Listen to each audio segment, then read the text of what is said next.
river, and they subsisted on a type of freshwater cod called burbot. It's the only freshwater cod in the world, and there were burbot in Great Slave Lake. So the way they would catch burbot, which would get them through the winter, was they would take a long, slender pole like what I had, and it didn't need to be that long, even 7 feet was probably fine, and they were doing it in fairly shallow water, which was all I had. So I was thinking that tactic might work. So I would chop a hole in the ice, take a piece of line, and then tie it to the end of the pole with a baited hook on the end of it, and then you jam the end of the pole down through the ice and into the mud at the bottom of the lake. So you've got a line that's kind of attached near the bottom, which is the burbot or bottom feeder, so that's where you want it. And I had both of my lines, my single line baited with some of the intestine from the northern pike that I had caught some weeks before. I actually took the guts of that thing were about that long, and I'd thrown it up into a tree for safekeeping, and finally decided that was the time to use them for bait. So we had barbless hooks are all that's legal to fish with on that lake. So what I did was I take a chunk of that intestine, and then I would run 2 hooks through it in opposing directions, so that if I did get a fish on there, it would be very difficult for it to throw it back up again, because I had already used set lines for a week solid earlier on in the season, and all I was doing was losing hooks and not catching any fish, and it didn't even seem like they were getting any attention anyway. So I think I put out 5 of those lines, and each one of them, 5 of those poles, and each one I put 2 lines on, I believe. That sounds about right. So I had 10 hooks potentially, or 10 lines out trying to catch fish at that time. I did that for, I think, several days. I didn't deploy those on that day. They had been out for a while. And it was a lot safer too, because instead of me trying to chop around a line and get that out, I had a big heavy wooden pole that I wasn't going to slice through in one go. So it worked really well for the ice, and it was extremely productive in Siberia, but unfortunately that lake just didn't have any fish in it in that deep bay I was on. You can go on Facebook and actually find aerial photos of some gentleman had actually done the sleuthing work and figured out where each of our camps were. I'll try to get some images up of those in future videos that I produce, so that we can see not just where my camp was, but the other contestants. And my bay was actually between 2 really long peninsulas that were, the longest one was probably at least a mile long, and maybe even longer, maybe even a mile and a half. And it was just shallow, the whole half of it that was nearest to me, and mud bottomed or rocks. There wasn't anything in there to eat for a fish. So when I did have my net deployed before the ice came, I only caught 7 fish. That pike was my last fish that I caught, and at this point that had happened weeks before the end of the show. So I had eaten all of my pike, and I believe in my journal that I had written shortly after I got out, trying to remember as many details as I could, that by the night of day 71 I had gone for 9 days without having any food from the fish that I caught in my net. I at that point was subsisting on mostly 3 things: chaga tea and other herb teas from the spruce trees and stuff, a piece of caribou antler that I had found and was breaking up into 3 or 4 inch bits, and then putting in my pot and boiling for several days to where they became almost chewable, just tasted like dirt. The antlers already were covered in lichens and were probably 15 or 20 years old at the time that I had found them. So boiled antler, and the roots in the floor of my shelter. I had spruce roots that came in from just about everywhere. They go on for quite a long. They're very vine-like. So I would section those up into sections short enough to fit into my pot and boil them overnight, and then eat the cambium off of them after scraping the bark off of them. So I would eat maybe, half a handful of fiber and antler every day. I was just doing anything I could to get minerals into my body. There's a lot of talk about calories. Calories are important, but if you're not getting minerals in you, you're not going to use whatever calories you have as efficiently anyway, and you're not going to think very well, and you're not going to make smart decisions. And luckily, I was pretty capable of thinking well that late in the game still, and handled my emergency pretty well. I think I'm very, very proud of how I dealt with that. Yeah, so that was. I don't know why they decided to edit it so it looked like I was making a pot of soup just before I was going on, because it had been a week and a half since I had actually had anything resembling a soup before then. And yeah, I don't know why they decided to do that, because I had actually, yeah, we'll talk about that when I get to the fire, which I think is coming up here. I'm talking about my grandfather, who's always been a very important man in my life.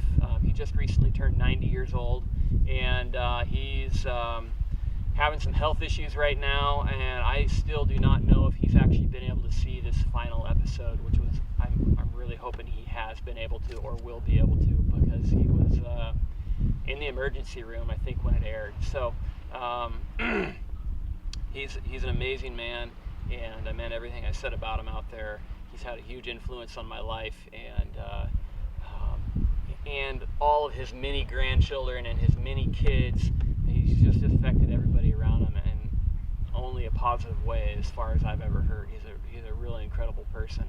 He helped instill my love of the outdoors into me at a pretty young age. He said all you have to do is not quit. I gave him a call during boot camp before I'd even gotten on the show, and we were talking about it, and that was his advice. He gave me some other good advice too, but what it came down to is that's how Alone works. Is the only person who doesn't quit or isn't hauled out of there for a medical thing is the one who wins. It's kind of a weird way to win. You don't beat anybody exactly. You just don't stop, and it's a very weird place to be in, because the only person you're really directly competing against yourself is yourself. You're meeting your own willpower, and it's a very odd position to be in, but it's a very incredible one too. It puts you in a mindset that I don't think you can get to in many other ways. So I wake up at about 11:48, which is another weird thing about why they said I was making soup, because obviously I'm not making soup at midnight. I had gone to bed probably my regular time around 8 or 9 p.m. and after spending a solid hour or two getting my bed as ready as it could be so I'd be warm and making sure my feet were dry and everything, I went to bed, and pretty soon my feet got cold.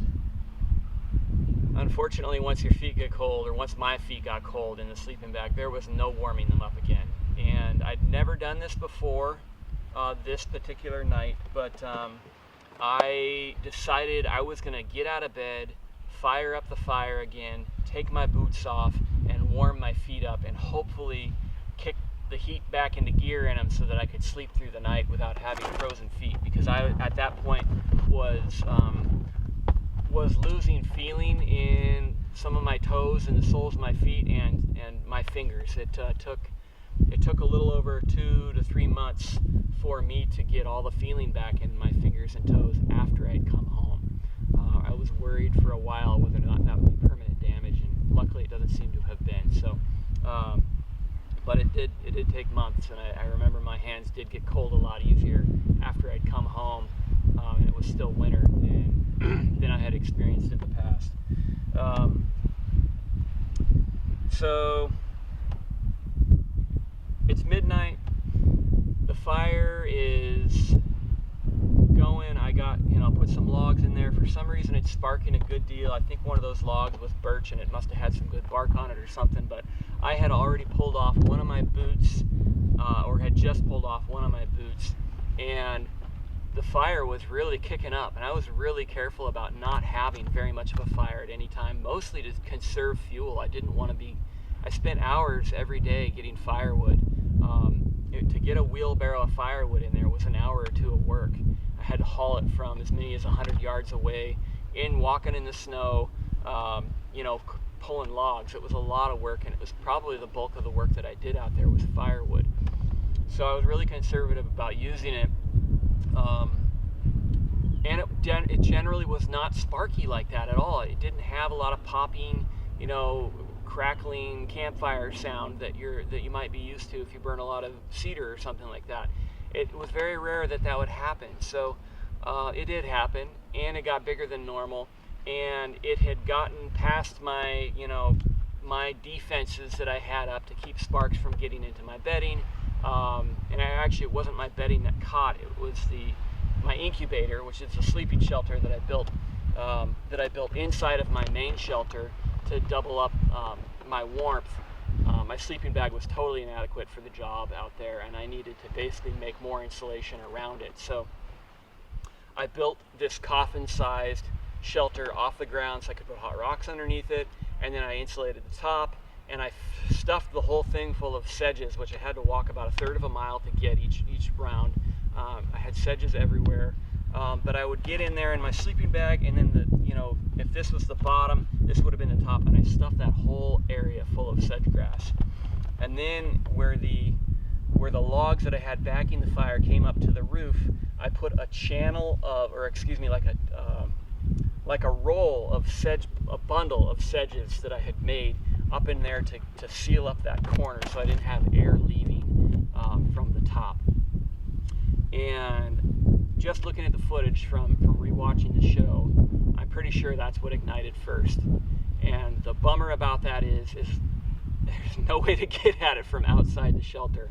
I was sitting in front of the fire, you can see my back to the fire, and then all of a sudden, and I'm messing with my boot, probably just taking it off, and I look up and I'm like, holy crap, there's a fire, I have to put my boot back on, and then I get up there and start stamping it, and thinking that the fire was up on top, which it was, but it had actually started, I think, inside of the shelter and crawled up through the top. So I had no access to get at what was actually burning a foot above my sleeping bag on top of a bale of bone-dry sedge grass. So I'm beating at that with my gloved hands.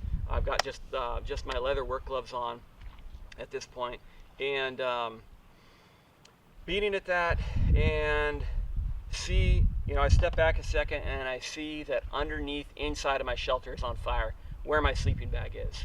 If I don't have that sleeping bag, I'm going to die that night, regardless of anything. I'm not going to make it through the night without that sleeping bag. So I rip that out real quick and then try to get at the fire from the inside. I pull all that bedding out, which is when you see that huge explosion of flame happen right in my lap, and try to take that and throw it into the fire pit, which was the safest place for it to be without catching some other part of the shelter on fire.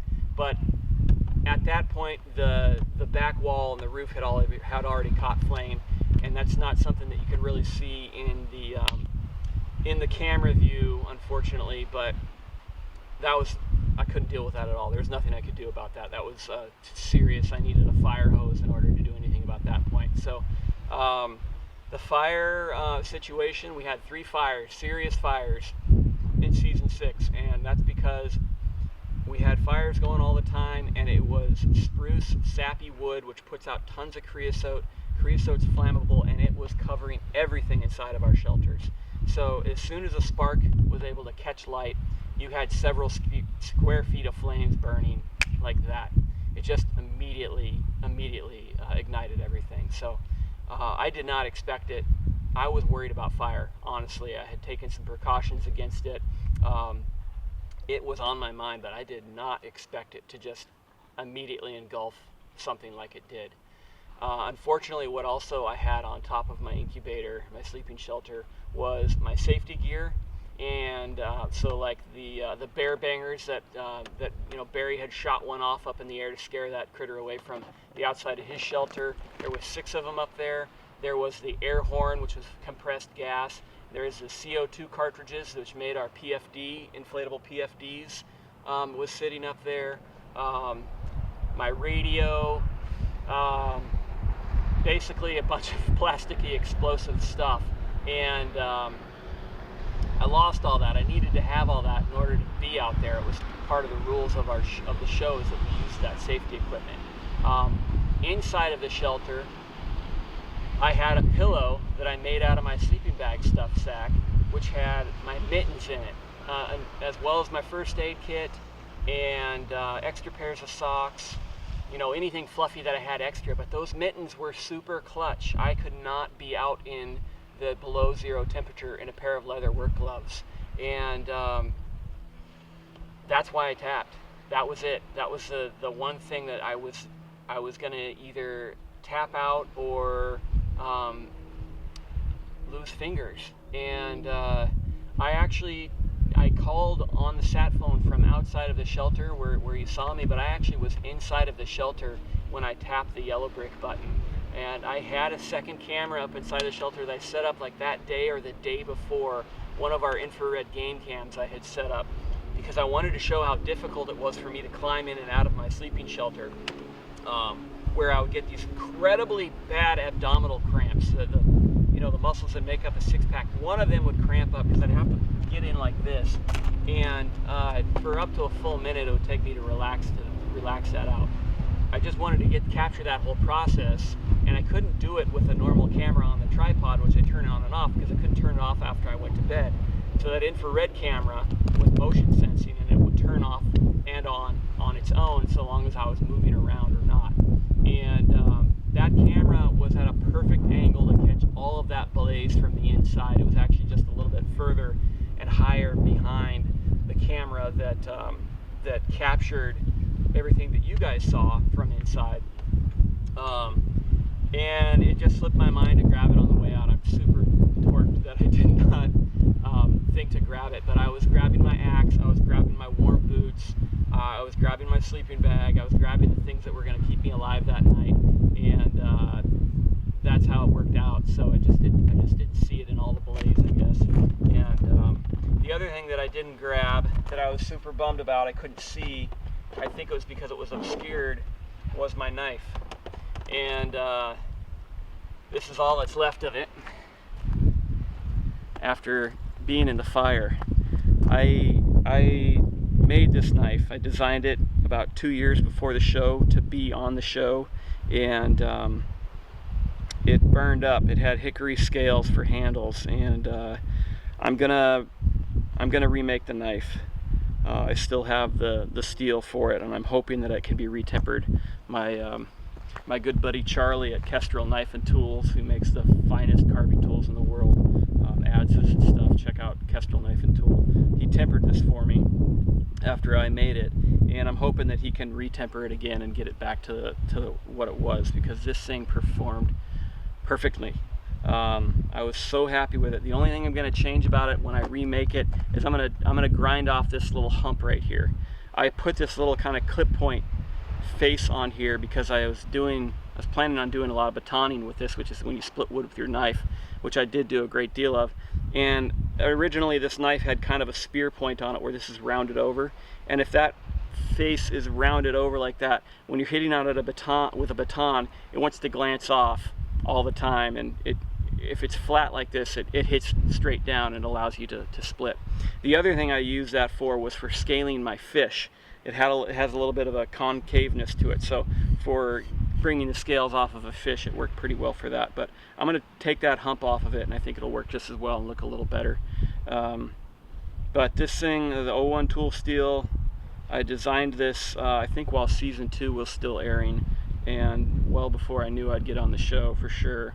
And I couldn't have been happier with this knife. It was perfect. So I'll do a video on me remaking this, and I'll call it the Phoenix knife, I guess. But some other things that were in the fire that I was able to still bring home are my bibs. These are the bibs that I had on, made by Sitka.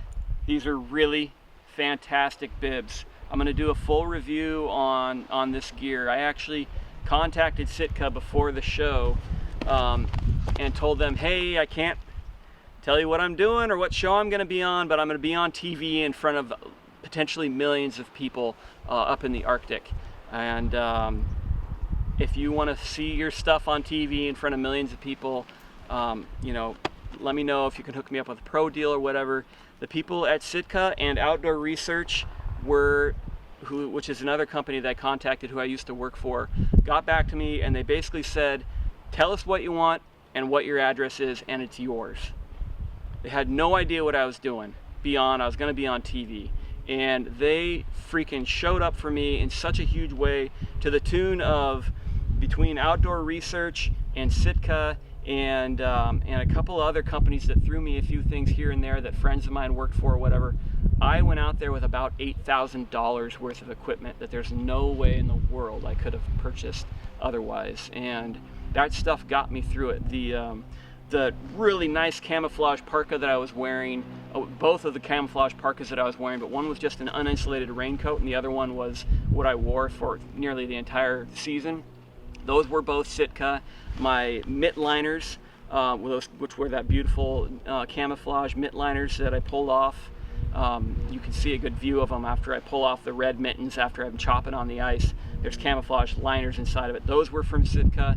The red over mitts that I had on were from Outdoor Research, the Alti mitts. Those were fantastic.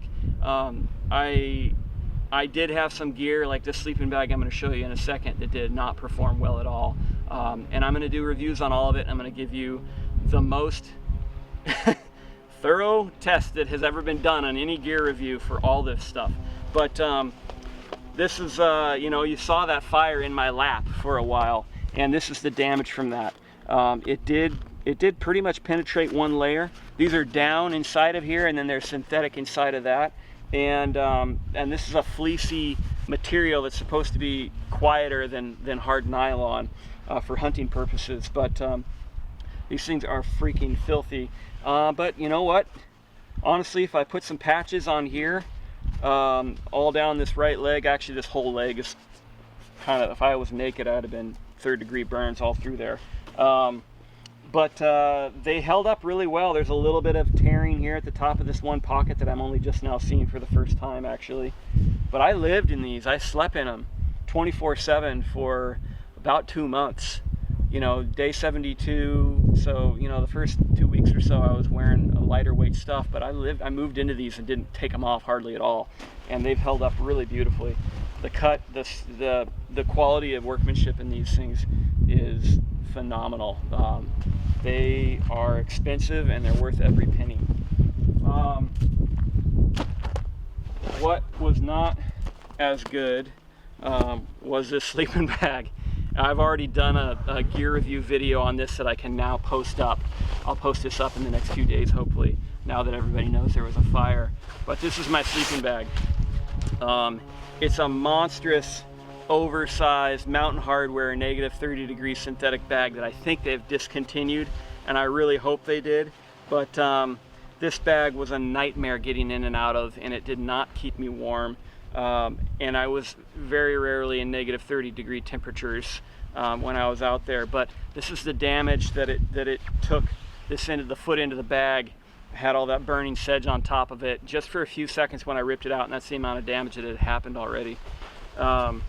You can see how dirty it's gotten inside of here. This thing was full on, you know, hunter's orange. You can see some of the areas that weren't quite so touched when I moved in, when I got out there. And